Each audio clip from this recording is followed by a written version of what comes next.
Hi everyone, I'm Ron the Marvelman at themarvelman.com. Tip number 15, what constitutes high grade? Well, it's been a discussion between comic fans since day one. It shouldn't be, what constitutes high grade, but what combination makes a high grade comic book. And there's several variables, and I'm going to go through 4 of them. Okay, this is my opinion. All right, number 1, books must be at least a very fine 8.0. Okay, and again, folks, every one of these grades, every one of these opinions are subjective. Okay, I've told you many times, been around this business for 46 years. This is a passion with me, and I've handled many, many, many comics. But again, it's just my opinion, okay?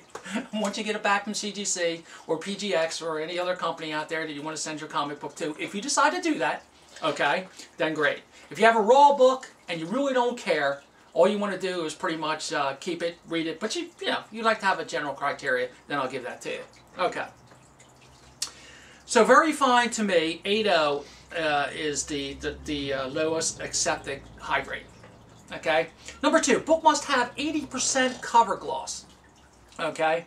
And what I mean by that is when you look at a comic book and you hold it in your hand and tilt it to the light, it's reflectivity. Okay. If a book's dull, it's been out in the sun, it's obvious, but structurally sound, it's an 8.0. You know what I mean? It doesn't have any big tears in it, crumpled corners, dog ears, rounded corners. It doesn't have any of that. It fits in your criteria.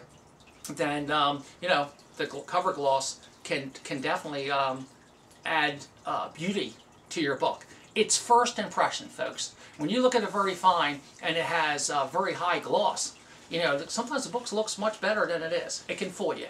But if it's flat, dull, and interesting, it's more like a VG than a very fine. Okay, so you want to look at that. Number 3, book must have supple page quality. What I mean by that is off-white. Off-white with a very fine, with 80% cover gloss, is a really pretty book.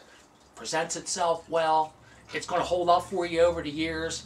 Pages aren't brown or brittle. They have a nice feel to them. They have a nice, off-white quality to them. And it's something you'll be able to keep for quite a while.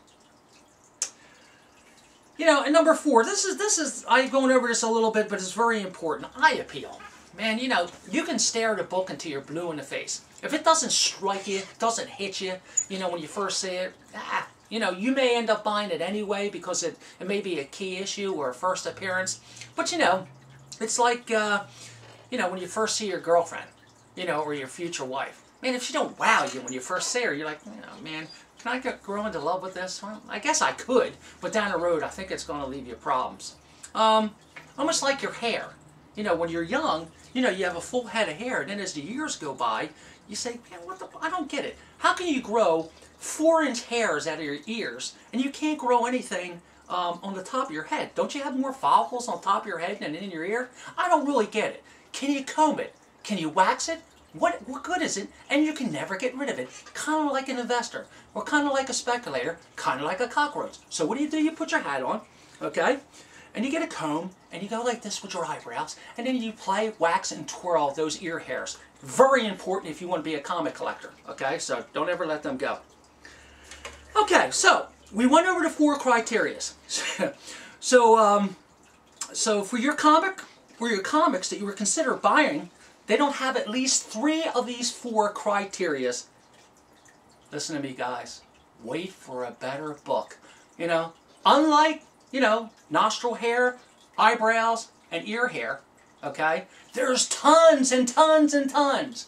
You will get an opportunity to buy a better copy. Okay, so in my opinion, very fine starts high grade, or anything that has near mint in it.